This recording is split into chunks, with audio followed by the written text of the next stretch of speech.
बहुत बहुत स्वागत है आप सभी का आपके अपने YouTube channel Shukla study point में। मैं शिवम शुक्ला आप सभी दोस्तों का हार्दिक स्वागत करता हूं। अब की बार मैंने कहा था कि विधिवत तैयारी होने वाली है, तो आपको बता दूं आज मैं हाजिर हूं हिंदी अनुवाद से बनने वाले बहुत ही महत्वपूर्ण प्रश्नों के बारे में।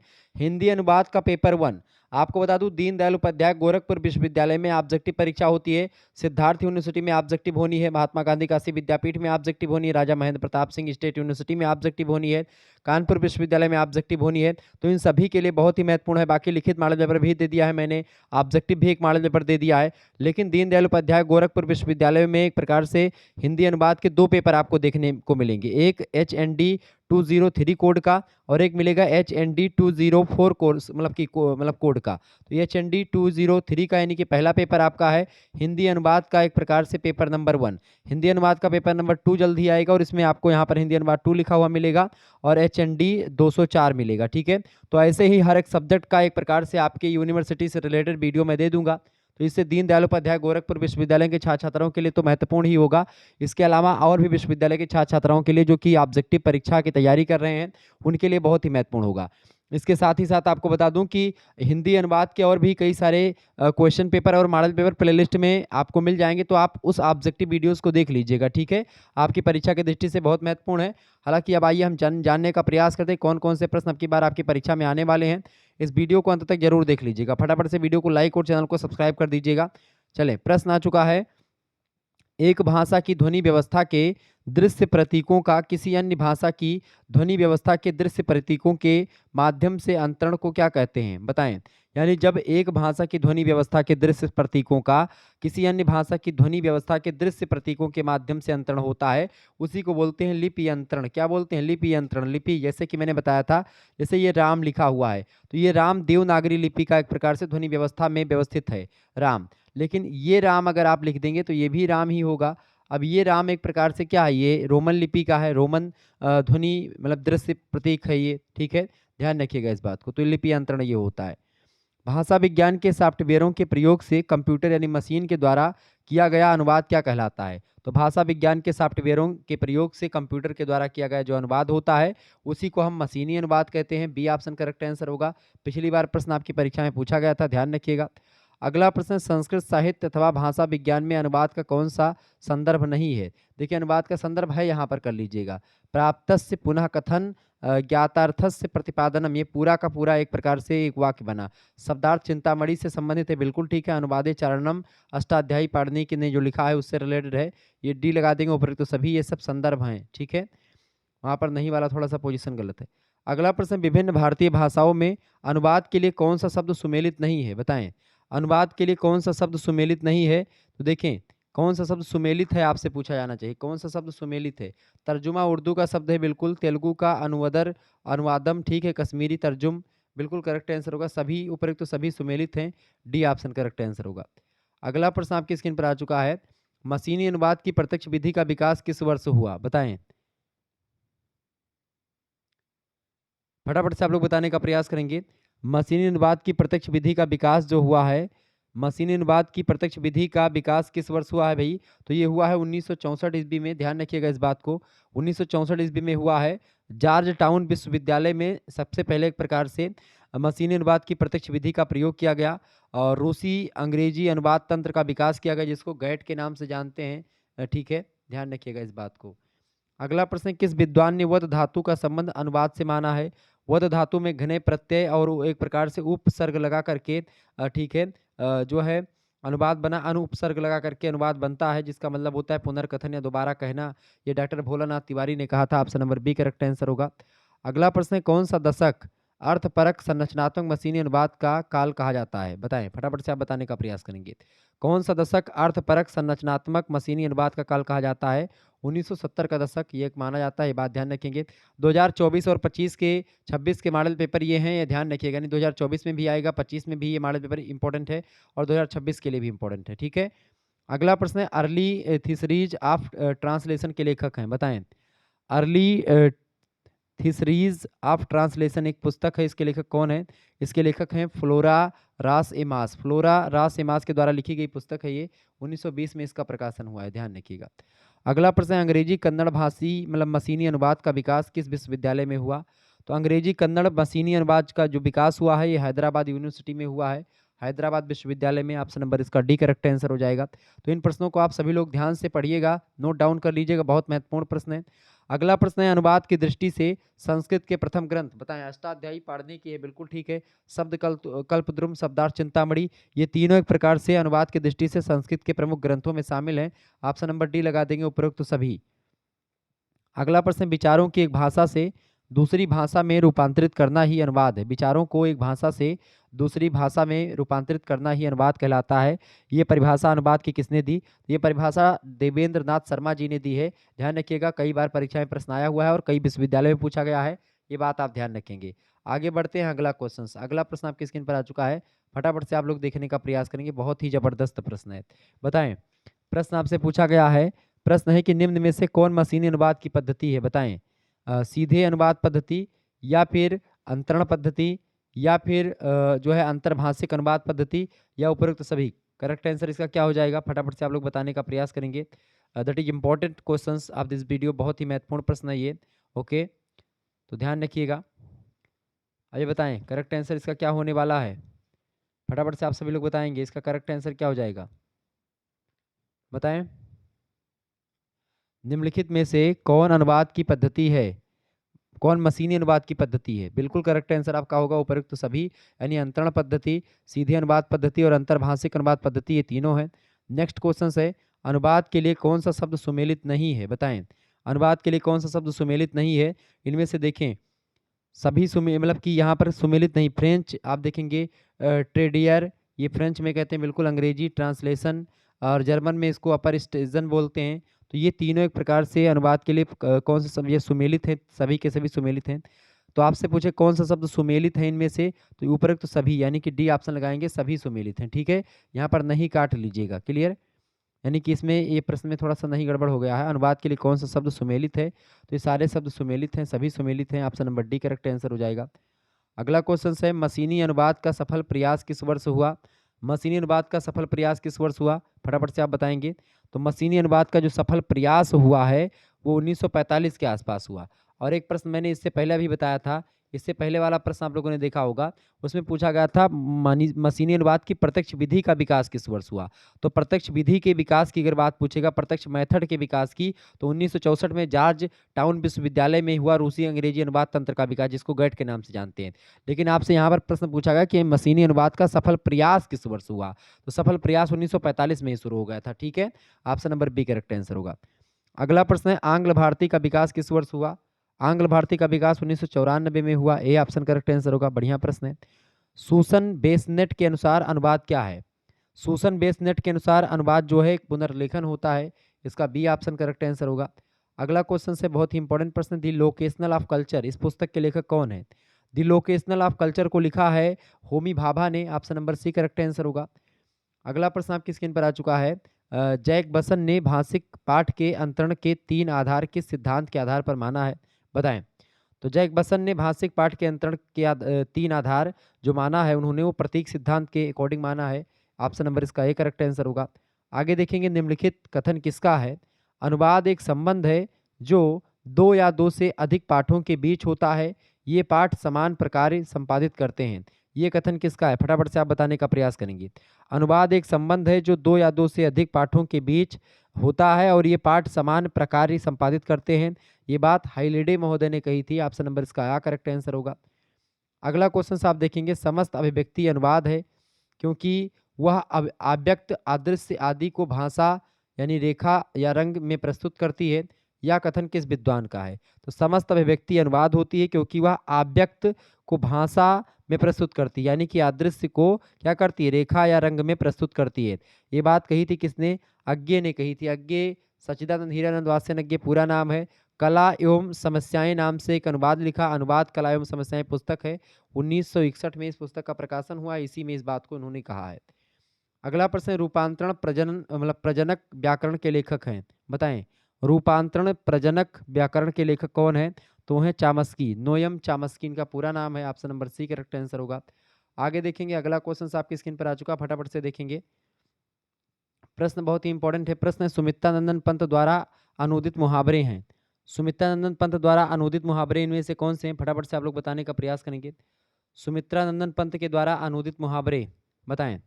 देखिए, पुण्य इच्छा, ठीक है, स्वर्ण युग, गोल्डन एज, और इसके अलावा स्वर्णिम मतलब अतीत यानी गोल्डन पोस्ट पास्ट, ठीक है। तो सुमित्रानंद पंत ये इन सभी अनुवाद इन्होंने ही किए हैं, इन्हीं के मुहावरे हैं। ऑप्शन नंबर डी होगा उपरोक्त सभी। नेक्स्ट क्वेश्चन से सफल अनुवाद की अनिवार्य शर्त है। सफल अनुवाद की क्या अनिवार्य शर्त है? पहली ये कि अर्थ ग्रहण कराने की सच्ची शक्ति, बिल्कुल ठीक है। व्याकरण सम्मत शब्द योजना और वाक्य योजना का होना भी एक प्रकार से एक शर्त है सफल अनुवाद की। पारदर्शी और स्पष्ट, सुवाच्य और प्रवाहमयी, बिल्कुल ये सारी विशेषताएं होनी चाहिए, या ये सारी शर्त एक प्रकार से एक सफल अनुवाद की मानी जाती हैं। ऑप्शन नंबर डी लगा देंगे, उपरोक्त सभी शर्तें मंजूर की जाती हैं। अगला प्रश्न, डॉक्टर भोलानाथ तिवारी के द्वारा उल्लिखित अनुवाद के 6 चरणों में कौन सा तत्व शामिल नहीं है? ये कौन सा तत्व शामिल है यहाँ पर पूछा जाना चाहिए। कौन सा तत्व शामिल है यहाँ पर? नहीं, थोड़ा सा गलत हो गया है। आप देखेंगे नहीं वाला थोड़ा सा गलत है, तो इसमें देखिए कौन सा तत्व शामिल है। देखिए, मूल पाठ बोधन, विश्लेषण, भावांतरण, पुनरीक्षण, तुलना और समायोजन, ये 6 एक प्रकार से अनुवाद के चरण होते हैं। ये डॉक्टर भोलानाथ तिवारी ने बताया था। पहले मूल पाठ का आप बोधन करें, मूल पाठ के बारे में जानें, जिसका अनुवाद करना उसको पढ़ें समझें। फिर उसके बाद में उस पाठ जो आपने पढ़ा उसका विश्लेषण करें, एनालिसिस करें उसको। उसके बाद में भावों का अंतरण कर लें। फिर उसके बाद में पुनरीक्षण करें, यानी भाव का अंतरण मतलब कि अनुवाद कर लें। उसके बाद में पुनरीक्षण करें, अनुवाद को चेक कर लें, अनुवाद में कोई गलती तो नहीं रह गई है। फिर उसके बाद में तुलना करें उस मूल भाव से और अपने भाव से, यानी दोनों भाषाओं में जो लिखे मटेरियल है उनको दोनों की तुलनात्मक अध्ययन करें। फिर उसके बाद में समायोजन करें, यानी कोई मतलब एक प्रकार से तार्किक विश्लेषण दे, जो कमियां रही उसको पूर्ण करें, ठीक है। तो इस तरीके से डॉक्टर भोलानाथ तिवारी अनुवाद के इन 6 चरणों की बात करते हैं। तो आप लगाएंगे करेक्ट आंसर क्या हो जाएगा इसका? उपरोक्त तो सभी सम्मिलित हैं इसमें, option number C correct answer हो जाएगा, ठीक है। अगला क्वेश्चन है कासा ग्रांदे के अनुसार अनुवाद का कौन सा भेद मतलब कि निम्नलिखित में से है? तो अनुवाद के भेदों की अगर बात की, सौंदर्य परक भेद, सांस्कृतिक परक और तथ्य परक तीनों होते हैं। डी ऑप्शन करेक्ट आंसर होगा उपरोक्त तो सभी। अगला प्रश्न, यस्यान क्रिटिसिज्म का समालोचनादर्श, समालोचनादर्श नाम से अनुवाद किसने किया है? यस्यान क्रिटिसिज्म का समालोचनादर्श नाम से अनुवाद जो किया है वो जगन्नाथ दास रत्नाकर ने किया। पंडित जगन्नाथ दास रत्नाकर ने कब किया? 1898 में किया है, ध्यान रखिएगा इस बात को। आगे देखेंगे, शेक्सपियर के सभी नाटकों का अनुवाद हिंदी में किसने करवाया? शेक्सपियर के सभी, विलियम शेक्सपियर जो हैं अंग्रेजी के महान साहित्यकार हैं, तो उनके सभी नाटकों का अनुवाद हिंदी में करवाया था रांगे राघव ने। Option number C correct answer होगा। कई बार परीक्षा में प्रश्न आया हुआ है, आपकी बार भी आएगा, ध्यान रखिएगा। अच्छा, त्यागपत्र जो कि जयनेंद्र कुमार की रचना है, इसका अंग्रेजी में अनुवाद किसने किया? त्यागपत्र की अगर बात की, एक उपन्यास है जयनेंद्र कुमार का, नोबल है, इसका अंग्रेजी में अनुवाद अज्ञे द्वारा करवाया गया था। डी ऑप्शन करेक्ट आंसर होगा। अगला प्रश्न, दुभाषीय की भूमिका किस अनुवाद में होती है? दुभाषीय की भूमिका किस अनुवाद में होती है बताएं। दुभाषीय की भूमिका जो होती है ये आंसू अनुवाद में होती है। दुभाषीय, आंसू अनुवाद का मतलब होता है जब आमने सामने बैठ करके कोई दो भाषी व्यक्ति, यानी कि मान लेते हैं कि कोई अंग्रेजी बोलना जानता है और हिंदी नहीं जानता है, कोई हिंदी जानता है वो अंग्रेजी नहीं जानता है। ऐसी स्थिति में क्या होगा, एक दुभाषीय की जरूरत पड़ती है, और वो बगल में बैठता है। हिंदी वाला जब बोलता है तो उसको अंग्रेजी में कन्वर्ट करके अंग्रेजी वाले को बताता है, अंग्रेजी वाला जब बोलता है तो वो सुनता है और हिंदी में कन्वर्ट करके हिंदी वाले को बताता है। तो इस तरीके से आंसू अनुवाद ये होता है, ठीक है। अगला प्रश्न है, बैराग्य शतक, गीत गोविंद और श्रृंगार शतक, इसके अलावा गंगा लहरी, इन सभी का अनुवाद किसके द्वारा किया गया? तो बैराग्य शतक, गीत गोविंद, श्रृंगार शतक, गंगा लहरी, इसका अनुवाद महावीर प्रसाद द्विवेदी के द्वारा करवाया गया। ऑप्शन नंबर इसका बा करेक्ट आंसर होगा। आगे बढ़िएगा, अगला प्रश्न है, यदि दो कृतियों की आत्मा या जो है अंतःस्त्व एक है, केवल इनके रूप में मामूली अंतर है, तब वह रूपांतरण हुआ, ये किसका कथन है? ये कथन कहा था डॉक्टर देवेंद्र कुमार ने। यदि दो रचनाओं की आत्मा या जो अंतःस्त्व है, मतलब कि जो अंतःस्त्व है वो एक है, केवल इनके रूप में मामूली सा अंतर है, उसी को रूपांतरण कहेंगे। डॉक्टर देवेंद्र कुमार का ये कथन है। अगला प्रश्न, समाज विज्ञान में कौन सा सम्मिलित नहीं है? समाज विज्ञान में आप देखेंगे इतिहास और भूगोल सम्मिलित है, राजनीति, भूगोल और अर्थशास्त्र भी सम्मिलित है, समाजशास्त्र और दर्शन शास्त्र भी सम्मिलित है, ज्योतिष और अंकशास्त्र नहीं सम्मिलित है। तो करेक्ट आंसर हो जाएगा डी ऑप्शन इसका। आगे देखेंगे, अगला क्वेश्चन आपकी स्क्रीन पर आ चुका, बहुत ही महत्वपूर्ण प्रश्न आ रहे हैं। ये सब प्रश्न आपकी परीक्षा में 100% आते हैं, ये बात ध्यान रखिएगा। ओके, वीडियो को लाइक और चैनल को सब्सक्राइब करते रहिएगा। ऐसे ही प्रश्न आपकी परीक्षा में पूछे जाते रहते हैं, ध्यान रखेंगे। बहुत बढ़िया, आगे बढ़ते हैं। फटाफट से एक बार वीडियो को शेयर कर दीजिएगा जितने भी लोग देख रहे हैं, और ऐसे ही आपको और भी सब्जेक्ट के मॉडल पेपर मैं देता रहूँगा। तो शुक्ला स्टडी पॉइंट चैनल को सब्सक्राइब कर लीजिएगा। इसके अलावा अगर आपको बता दूँ को करिकुलर कोर्स की वीडियो देखनी है और भी आपके यूनिवर्सिटी से रिलेटेड बहुत सारी वीडियो देखनी है, तो आप हमारा दूसरा चैनल बीए क्रैकर और को करिकुलर मास्टर दोनों सब्सक्राइब कर सकते हैं। एक अभी चैनल मैंने बनाया है को करिकुलर मास्टर, इसको आप सब्सक्राइब कर लीजिएगा। यहाँ पर एक प्रकार से आपको बहुत सारे को करिकुलर से रिलेटेड वीडियो मिल जाएंगे, 4th सेमेस्टर, 6th सेमेस्टर और 2nd सेमेस्टर की, ठीक है। और को करिकुलर मास्टर नाम से चैनल है, उसकी लिंक मैं डिस्क्रिप्शन बॉक्स में दे दूंगा, आप देख लीजिएगा। और दूसरा चैनल है बी क्रैकर, सबको आप सब्सक्राइब कर लीजिएगा। आपकी परीक्षा की दृष्टि से बहुत ही महत्वपूर्ण तैयारी उन दोनों चैनल पर भी करवाई जाती है। अगला प्रश्न, निम्नलिखित में से कौन सुमेलित है, बताएं। निम्नलिखित में से कौन सुमेलित है इनमें से। देखिए सुमेलित की अगर बात की है तो हिंदी मराठी लोकोक्ति कोश, जो जिसका प्रकाशन 1950 में हुआ, गणेश रघुनाथ बैस चंपायन की है ये। तो आपसे प्रश्न पूछेगा हिंदी मराठी लोकोक्ति कोश का प्रकाशन कब हुआ, 1950 में हुआ। पूछ सकता है कि किसके द्वारा करवाया गया है, किसने एक प्रकार से इसको करवाया, तो गणेश रघुनाथ बैस चंपायन के द्वारा करवाया गया, ठीक है, ध्यान रखिएगा इस बात को। अच्छा, लोकोक्तियाँ और मुहावरे, ये 1932 में एक प्रकार से इसका प्रकाशन हुआ इस पुस्तक का। इसका एक प्रकार से प्रकाशन किसके द्वारा करवाया गया, बहादुर चंद के द्वारा, ठीक है, बहादुर चंद, ध्यान रखिएगा। इसके अलावा साहित्यिक मुहावरा लोकोक्ति कोश, ये लिखा गया हरिवंश राय बच्चन के द्वारा, ध्यान रखिएगा। तो यानी उपरोक्त सभी सही हैं इनमें, ठीक है, सभी सुमेलित हैं, डी ऑप्शन करेक्ट आंसर होगा। अगला प्रश्न, निम्नलिखित पर्याय कोशों में सुमेलित है। देखिए इसमें भी सारा का सारा आपका सुमेलित है। डिंगल नाममाला हरराज का है, 1561 में प्रकाशित। प्रकाश नाथ काला मतलब प्रकाश नाथ माला, ठीक है, 1697 में मियानूर के द्वारा। नाम प्रकाश 1713 में भिखारी दास के द्वारा। तो ये तीनों ध्यान रखिएगा, उपरोक्त तो सभी, ठीक है। अगला क्वेश्चन से आप देखिए निम्नलिखित में से कौन सुमेलित है। इसके माध्यम से आप तमाम प्रकार के जो कोश हैं, कोश यानी जो डिक्शनरी होती है, वो कौन किसने किसने लिखी इसके बारे में जान पाएंगे। देखिए व्यवहारिक पर्याय कोश की रचना किसके द्वारा करी गई, चतुर्वेदी और गाबा के द्वारा, बिल्कुल ठीक है। बृहद हिंदी पर्यायवाची कोश गोविंद चातक के द्वारा करी गई, 1985 में इसका प्रकाशन हुआ। बृहद पर्यायवाची कोश डॉक्टर भोलानाथ तिवारी की रचना है। तो इस तरीके से ये सभी बिल्कुल करेक्ट हैं, ऑप्शन नंबर डी लगा देंगे। तो ये 3 क्वेश्चंस आपके यहाँ से भी तैयार हो गए, ये बात ध्यान रखिएगा। अगला क्वेश्चन से उच्चारण कोशों के संबंध में सत्य है, बताएं। उच्चारण कोशों के संबंध में क्या सत्य है भाई। देखें डैनियल जांस का उच्चारण कोश अत्यंत ही प्रसिद्ध है, बिल्कुल प्रसिद्ध है। डॉक्टर भोलानाथ तिवारी का हिंदी उच्चारण कोश जो है 1985 में प्रकाशित हुआ, हाँ प्रकाशित हुआ है। कृष्ण कुमार भार्गव का विश्व उच्चारण कोश जो है 1997 में प्रकाशित हुआ, बिल्कुल प्रकाशित हुआ, यानी ये सभी करेक्ट बिल्कुल सही हैं, ठीक है। तो आपसे पूछेगा विश्व उच्चारण कोश के रचयिता कौन है, कृष्ण कुमार भार्गव। आपसे पूछेगा हिंदी उच्चारण कोश के रचयिता कौन है, डॉक्टर भोलानाथ तिवारी। प्रकाशन कब हुआ हिंदी उच्चारण कोश का, 1985 में। हिंदी विश्व उच्चारण कोश का 1997 में, किसके द्वारा, कृष्ण कुमार भार्गव के द्वारा, ठीक है, ध्यान रखिएगा। आगे देखेंगे पुराण कोशों के संदर्भ में सत्य है। पुराण कोशों के संदर्भ में क्या सत्य है भाई। देखिए डॉक्टर जयप्रकाश भारती ने प्राचीन कथा कोश लिखा। तो आपसे पूछेगा प्राचीन कथा कोश के लेखक कौन है, तो आप बताओगे डॉक्टर जयप्रकाश भारती। दूसरा प्रश्न बनेगा उषापुरी ने मिथक कोश की रचना करी है, बिल्कुल करी है। मिथक कोश की रचना किसने करी, उषापुरी ने करी है, ये बात भी ध्यान रखेंगे। डॉक्टर MP कुट्टून पिल्लई ने मिलिंद पौराणिक संदर्भ कोश की रचना करी है, बिल्कुल करी है। यानी ये तीनों भी बिल्कुल करेक्ट आंसर है, डी ऑप्शन यानी इसका करेक्ट आंसर होगा। तो इस तरीके से आप लोगों ने यहाँ पर लगभग 12 क्वेश्चंस आपने 4 प्रश्नों के माध्यम समझ लिया। अगला प्रश्न है उर्दू में शब्दकोश को क्या कहते हैं। उर्दू में शब्दकोश को क्या बोलते हैं, उर्दू में शब्दकोश को बोलते हैं क्या भैया, उर्दू में शब्दकोश को बोलते हैं लुगंत। क्या बोलते हैं, लुगत। क्या बोलते हैं भैया, लुगत बोलते हैं कहीं कहीं पर। अच्छा तर्जुमा की अगर बात की जाए, देखें उर्दू में ही, और आप देखें कमूस बोलते हैं, फरहंग फारसी में बोलते हैं, ठीक है, और अनुवाद करने की क्रिया होती है तर्जुमा, ठीक है, ध्यान रखिएगा। अरबी में भी कामूस बोलते हैं। आगे देखेंगे अगला प्रश्न है जो है लेक्सिकॉन किस भाषा का शब्द है। लेक्सिकॉन जो है ये यूनानी भाषा का शब्द है, सी ऑप्शन करेक्ट आंसर होगा। थेजोरस किस भाषा का शब्द है, थियोरस या थेजोरस किस भाषा का शब्द है, तो ये है आपका यूनानी भाषा का, ए ऑप्शन करेक्ट आंसर होगा। थियारस शब्द का प्रयोग सर्वप्रथम पीटर रॉजेट ने कब किया, तो पीटर रॉजेट ने इसको किया था प्रयोग इसका 1892 में, सी ऑप्शन इसका करेक्ट आंसर होगा। कई बार प्रश्न परीक्षा में आया हुआ है, ध्यान रखिएगा इस बात को, ठीक है। आगे देखेंगे विवेचनात्मक पर्याय कोश के संपादक, बहुत ही इंपॉर्टेंट प्रश्न। विवेचनात्मक पर्याय कोश के संपादक हैं ओम प्रकाश गाबा, ऑप्शन नंबर इसका सी करेक्ट आंसर होगा। आगे देखेंगे अगला क्वेश्चन आपकी स्क्रीन पर आ चुका, फटाफट से देखेंगे, वीडियो को लाइक और चैनल को सब्सक्राइब कर दीजिएगा। प्रश्न है गीता के हिंदी अनुवादों में सुमेलित है। और भी मॉडल पेपर मैं दे दूंगा, परेशान मत होइए इसके लिए।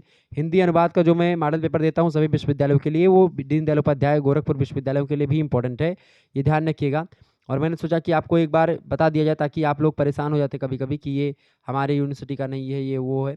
सभी का वही है, हिंदी अनुवाद में ऐसे ही प्रश्न आते हैं और यही प्रश्न आते हैं।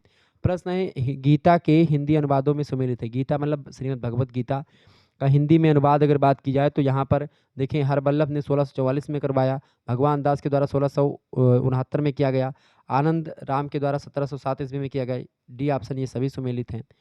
अनुवाद के विविध आयाम के लेखक कौन हैं? अनुवाद के विभिन्न आयाम इस कोष को किसने लिखा है? इस पुस्तक के लेखक हैं प्रोफेसर पूरन चंद टंडन। ध्यान रखिएगा 2005 में एक प्रकार से इसका प्रकाशन हुआ है। 2005 में तक्षशिला प्रकाशन से इसका प्रकाशन हुआ है। क्लियर। अगला प्रश्न, अनुवाद विज्ञान की भूमिका के लेखक कौन है? अनुवाद विज्ञान की भूमिका के लेखक कौन है? डॉक्टर कृष्ण कुमार गोस्वामी जी हैं इस पुस्तक के लेखक। आपको बता दूं कि बहुत ही फेमस पुस्तक है ये। अगला प्रश्न है, अनुवाद प्रक्रिया और परिदृश्य, ये पुस्तक किसने लिखी है? अनुवाद प्रक्रिया और परिदृश्य पुस्तक किसके लेखक कौन है? बहुत ही महत्वपूर्ण पुस्तक है। इसको लिखा है प्रोफेसर रीता रानी पालीवाल ने। बहुत ही इंपॉर्टेंट रचना है अनुवाद प्रक्रिया और परिदृश्य। ठीक है, ओके। अगला क्वेश्चन, संस्कृति के 4 अध्याय के लेखक कौन है? बहुत ही महत्वपूर्ण प्रश्न। संस्कृति के 4 अध्याय किसने लिखा है? रामधारी सिंह दिनकर की रचना है संस्कृति के 4 अध्याय। 1950 में ये रचना प्रकाशित हुई है साहित्य अकादमी प्रकाशन से। अगला प्रश्न है, sacred book of the east का संपादन किसने किया? बताएं। Sacred book of the east का संपादन किसके द्वारा किया गया? मैक्स मूलर के द्वारा किया गया था। ओके, एशियाई धर्म ग्रंथों का अनुवाद है एक प्रकार से ये। ठीक है। अगला प्रश्न है, बहुभाषिक समाज का क्या अर्थ है? बहुभाषिक समाज का अर्थ होता है वह समाज जिसके लोगों को एक से अधिक भाषाएं आती हैं। वह समाज जहां लोग भिन्न भिन्न भाषाएं बोलते हैं, दोनों बिल्कुल ठीक है। वह समाज जहां विभिन्न प्रयोजन मूलक कार्यों में भिन्न भिन्न भाषाएं प्रयुक्त होती हैं। डी होगा उपयुक्त तो सभी बहु समाज मतलब बहुभाषिक समाज के अर्थ हैं। अगला प्रश्न है, भारतीय समाज की बहुभाषिकता को स्पष्ट कीजिए। भारतीय समाज की बहुभाषिकता की अगर बात की तो भारतीय बहुभाषिकता के ऐतिहासिक, भौगोलिक और सांस्कृतिक आयाम है, बिल्कुल हैं। अमेरिकी समाज की बहुभाषिकता प्रवास के परिणाम स्वरूप है, बिल्कुल दोनों कथन बिल्कुल ठीक है भारतीय समाज की बहुभाषिकता को स्पष्ट करने में। सी ऑप्शन करेक्ट आंसर होगा। अगला प्रश्न है, भारतीय लेखन में बहुभाषिकता प्रारंभ से हुई हो रही है। भारतीय समाज की जो एक मतलब भारतीय लेखन में बहुभाषिकता प्रारंभ से हो रही है। अभिज्ञान शकुंतलम में संस्कृत के साथ सौरसेनी, महाराष्ट्री और मागधी प्राकृत का प्रयोग किया गया है, बिल्कुल ठीक है। विद्यापति ने संस्कृत, मैथिली एवं मौहट्ट में लिखा है। ठीक है। गुरु ग्रंथ साहिब एक बहुभाषिक कृति है, ये भी बिल्कुल ठीक है। यानी कि तीनों बातें बिल्कुल सही हैं। Option number D correct answer होगा। आगे देखेंगे, अगला क्वेश्चन आपकी स्क्रीन पर आ चुका है, फटाफट से आप देखेंगे, बहुत ही इंपॉर्टेंट प्रश्न है। तो ये दीनदयाल उपाध्याय गोरखपुर विश्वविद्यालय और अन्य विश्वविद्यालयों के लिए महत्वपूर्ण है, जो कि आपकी परीक्षा में जिनके ऑब्जेक्टिव होता है उनके लिए बहुत ही महत्वपूर्ण है। ठीक है, आप सभी लोग बहुत ही बारीकी के साथ अध्ययन कर रहे हैं, ऐसे ही पढ़ते रहिएगा, वीडियो को लाइक और चैनल को सब्सक्राइब करते रहिएगा। प्रश्न है आपकी परीक्षा की दृष्टि से, निम्नलिखित में से कौन अंग्रेजी हिंदी द्विभाषिक कोश के रचयिता हैं? बताएं। अंग्रेजी हिंदी द्विभाषिक कोश के रचयिता कौन है? फटाफट से आप बताने का प्रयास करेंगे। इनमें से कौन से ऐसे व्यक्ति हैं जिन्होंने अंग्रेजी हिंदी द्विभाषिक कोश की रचना करी है? फादर कामिल बुल्के या डॉक्टर हरदेव बहारी? फटाफट से आप बताइए किसने करी है, बताइएगा। इंपॉर्टेंट प्रश्न है परीक्षा की दृष्टि से आपके, बताएं भाई। अंग्रेजी हिंदी द्विभाषिक कोश के रचयिता, बिल्कुल करेक्ट आंसर आपका है फादर कामिल बुल्के और डॉक्टर हरदेव बाहरी, दोनों के द्वारा किया गया है। सी ऑप्शन करेक्ट आंसर हो जाएगा, आ बा और दोनों। अगला प्रश्न, निम्नलिखित में से कौन सा कथन सत्य नहीं है? यहाँ पर सत्य कर लेंगे, सत्य है। इनमें से कौन सा कथन सत्य है? तो इनमें से देखेंगे, अंग्रेजी में अभावात्मक विश्लेषण में आप देखेंगे अन और इन उपसर्ग के योग से बनता है, बिल्कुल ठीक है। संस्कृत के आ और अन उपसर्ग भी अभावात्मक विशेषण के अंतर्गत आते हैं, बिल्कुल। यानी अन और आ एक प्रकार से नकारात्मक हैं, ये मतलब कमी दर्शाते हैं, अभाव दर्शाते हैं। ठीक है, अन और इन वहाँ पर अंग्रेजी में ऐसे हैं। व्याकरण के साथ ही लोग प्रयोग भी बढ़ा है, व्याकरण के साथ ही लोग प्रयोग भी बढ़ा है व्याकरण का, बिल्कुल ठीक है। सभी कथन बिल्कुल सत्य है, इसका डी ऑप्शन करेक्ट आंसर होगा। आगे देखेंगे, निम्नलिखित में से किस या किनके शाब्दिक अनुवाद की बजाय समाज में प्रचलित शब्दों या पदों का प्रयोग करना चाहिए? मुहावरा या लोकोक्ति या फिर दोनों? तो इसमें दोनों का करेक्ट आंसर क्या हो जाएगा, आ और बा दोनों। यानी कि इनमें मुहावरे और लोकोक्ति से बजाय अनुवाद की मतलब इसमें इन दोनों का प्रयोग अनुवाद में नहीं करना चाहिए, समाज में प्रचलित शब्दों का प्रयोग करना चाहिए अनुवाद करते समय। अनुवाद विज्ञान पुस्तक के रचयिता कौन है? बहुत ही महत्वपूर्ण पुस्तक है, हर एक विश्वविद्यालय में लगातार पूछा गया प्रश्न। अनुवाद विज्ञान की पुस्तक के लेखक doctor Bholanath Tiwari, correct answer हो जाएगा सी ऑप्शन। रट लीजिएगा प्रश्न को। कैटफोर्ड ने अनुवाद की कितनी सीमाएं बताई, बहुत ही महत्वपूर्ण प्रश्न है। तो कैटफोर्ड ने अनुवाद की कितनी सीमाएं बताई हैं, 2 सीमाएं बताई हैं। Option number A correct answer होगा, पिछली वर्ष प्रश्न पूछा गया था। अगला प्रश्न, ऋतु संहार का ब्रजभाषा में सवैया छंद में किसने अनुवाद किया था। तो ऋतु संहार का ब्रजभाषा में सवैया में अनुवाद जो किया था वो श्रीधर पाठक के द्वारा किया गया है। ये बात ध्यान, ऋतु संहार किसकी रचना है, कालिदास की रचना है। ठीक है, आगे देखेंगे अभिज्ञान शकुंतलम किसकी है, कालिदास की ही है। इसका हिंदी में अनुवाद किसने किया, अभिज्ञान शकुंतलम का हिंदी में अनुवाद किया था राजा लक्ष्मण सिंह जी ने। अगर आपसे पूछे इसका अंग्रेजी में अनुवाद किसने किया था अभिज्ञान शकुंतलम का, तो आप बताएंगे विलियम जोन्स ने। ठीक है, अगला प्रश्न, मैकबेथ का साहसेंद्र साहस नाम से अनुवाद किसने किया। साहसे मतलब कि साहसेंद्र साहस नाम से अनुवाद मैकबेथ रचना जो कि अंग्रेजी की है, इसका किसने किया था, मथुरा प्रसाद चौधरी जी ने किया था। इंपॉर्टेंट प्रश्न परीक्षा में पूछा गया है। अगला क्वेश्चन आप देखिएगा, यदि दो कृतियों की आत्मा बताएं, यदि दो कृतियों की आत्मा या जो है अंतस्तु एक हैं, केवल इनके रूप में मामूली अंतर है, तो वह रूपांतरण हुआ। ये किसका कथन है, ये कथन किसका है भाई, फटाफट से आप बताएं। डॉक्टर देवेंद्र कुमार का कथन है। ऑप्शन नंबर इसका सा करेक्ट आंसर हो जाएगा।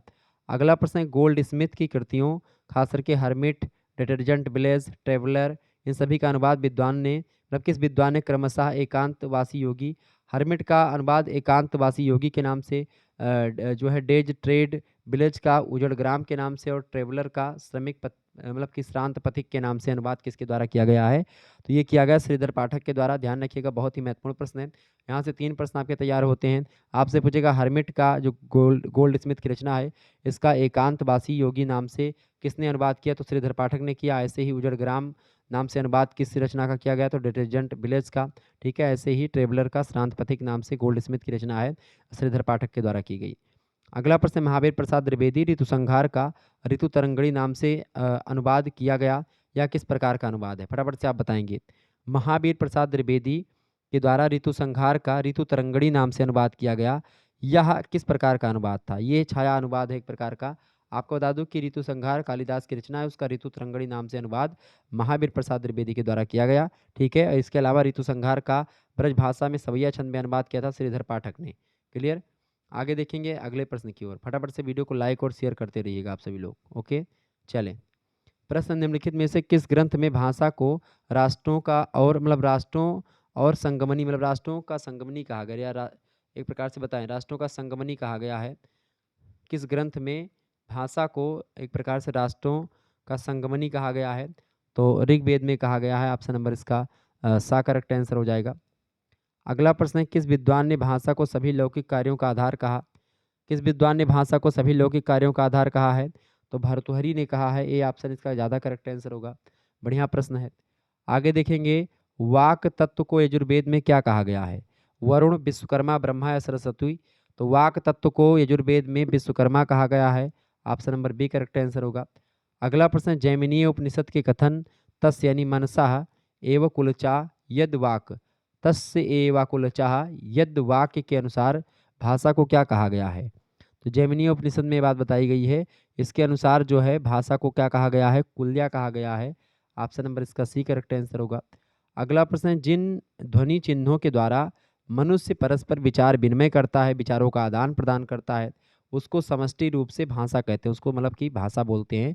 यह कथन किसका है, तो डॉक्टर बाबूराम सक्सेना जी का कथन है। यह प्रश्न कई बार परीक्षा में आया हुआ है, रट लीजिएगा इस प्रश्न को, आपकी बार भी आएगा। अगला प्रश्न आपकी स्क्रीन पर आ चुका है, तांड महाब्राह्मण में भाषा की उपमा किससे दी गई है, बताएं। तांड महाब्राह्मण में भाषा की जो उपमा दी गई है वो नदी की धारा को दी गई है। इसका बी ऑप्शन करेक्ट आंसर हो जाएगा। बहुत ही महत्वपूर्ण प्रश्न। अगला प्रश्न, वाक स्थूल और भौतिक वस्तु है, भाषा सूक्ष्म और भावातीत वस्तु है, यह कथन किसका है, बताएं। वाक स्थूल और भौतिक वस्तु है, भाषा सूक्ष्म और भावातीत वस्तु है, यह कथन किसका है, यह कथन डॉक्टर भोलानाथ तिवारी का है। ए ऑप्शन करेक्ट आंसर होगा। अगला प्रश्न, किस ग्रंथ का कथन है कि जिह्वा देव नाम अमृतस्य नाभि, ये किस ग्रंथ का कथन है, तो ये ऋग्वेद में कहा गया है। ए ऑप्शन करेक्ट आंसर होगा। अगला प्रश्न, निम्नलिखित में से कौन सुमेलित है इनमें से, बताएं कौन सही सुमेलित है इनमें से। देखिए, अनुच्छेद 343 जो है वो राजभाषा हिंदी की बात करता है। अनुच्छेद 343 से लेकर के अनुच्छेद 351 तक भारतीय भाषाओं के बारे में बताइए। इसमें अनुच्छेद 343 में कहा गया कि भारतीय मतलब जो भारत की राजभाषा होगी वो हिंदी होगी, और लिपि जो होगी वो देवनागरी होगी। ये बात ध्यान रखिएगा। 343 में ही राजभाषा हिंदी और देवनागरी लिपि के बारे में बताया गया है। तो तो इसका आ और बा दोनों सही हो जाएंगे। डी ऑप्शन करेक्ट आंसर होगा। अगला प्रश्न है, अष्टम अनुसूची में कितनी भाषाएं हैं, यानी संविधान की जो 8वीं अनुसूची है उसमें कितनी भाषाएं हैं। उसमें कुल मिलाकर के वर्तमान में 22 भाषाएं हैं। शुरुआत में 14 भाषाएं थीं, फिर सिंधी को जोड़ा गया, ठीक है। उसके बाद में फिर नमक भाषा जुड़ी, ठीक है। ना मा का यानी कि नेपाली, मतलब कि मणिपुरी और कोंकणी, ठीक है। ये 3 जुड़ी यानी 4, तो 14 4 18 हो गया। फिर उसके बाद में 18 के बाद में 4 भाषा और जुड़ी, बोडो मास। बोडो मास की अगर बात की जाए, बोडो मास, बोडो मास का मतलब होता है बो से बोडो भाषा, डो से डोंगरी भाषा, माँ से मैथाली और सा से संथाली, ठीक है। ध्यान रखिएगा। तो ये 4 भाषा जुड़ी, तो 18 और 4 कितना होता है 22। वर्तमान में कितनी भाषाएं 8वीं अनुसूची में 22 भाषाएं हैं, ठीक है। बी ऑप्शन करेक्ट आंसर होगा। अगला क्वेश्चन से विज्ञापन के प्रकार हैं। विज्ञापन के प्रकार की अगर बात करें तो देखिए, प्रिंट या मुद्रित तरीके से आप मतलब कि प्रचार कर सकते हैं, विज्ञापन दे सकते हैं। इलेक्ट्रॉनिक मीडिया के माध्यम से भी आप प्रचार दे सकते हैं। तो इस तरीके से दोनों तरीके से दे सकते हैं, उपरोक्त दोनों करेक्ट आंसर हो जाएगा इसका। आप लोगों ने बहुत ही बारीकी के साथ इन तमाम प्रश्नों को समझा। लगभग आज की वीडियो के माध्यम से यहाँ पर आपने 80 से 90 प्रश्नों को जान लिया, जो कि बहुत ही महत्वपूर्ण प्रश्न थे, ठीक है। इसी तरीके से हर एक सब्जेक्ट का आपको मॉडल पेपर मैं दे दूंगा। दीनदयाल उपाध्याय गोरखपुर विश्वविद्यालय और सभी विश्वविद्यालयों के लिए, कानपुर विश्वविद्यालय के लिए, महात्मा गांधी काशी विद्यापीठ के लिए, सभी के लिए इंपॉर्टेंट है ये सब लेक्चर। बाकी दीनदयाल उपाध्याय गोरखपुर विश्वविद्यालय में जो कोड आपका कोडिंग वाला होता, तो आप इसमें परेशान होते, तो इसलिए मैंने सोचा कोड डाल दिया जाए इस पर, ठीक है। तो ये आपके लिए बहुत महत्वपूर्ण है डी वालों, आप इसको जरूर देख लीजिएगा अंत तक। बाकी और भी आपके हर एक सब्जेक्ट की वीडियो आपको मिल जाएगी। धन्यवाद, मिलते हैं फिर नेक्स्ट वीडियो में। तब तक के लिए जय हिंद, जय भारत। आपका बहुत बहुत धन्यवाद। इसी प्रकार से अपना प्यार हमेशा बनाए रखेंगे। Okay, good night, I love you.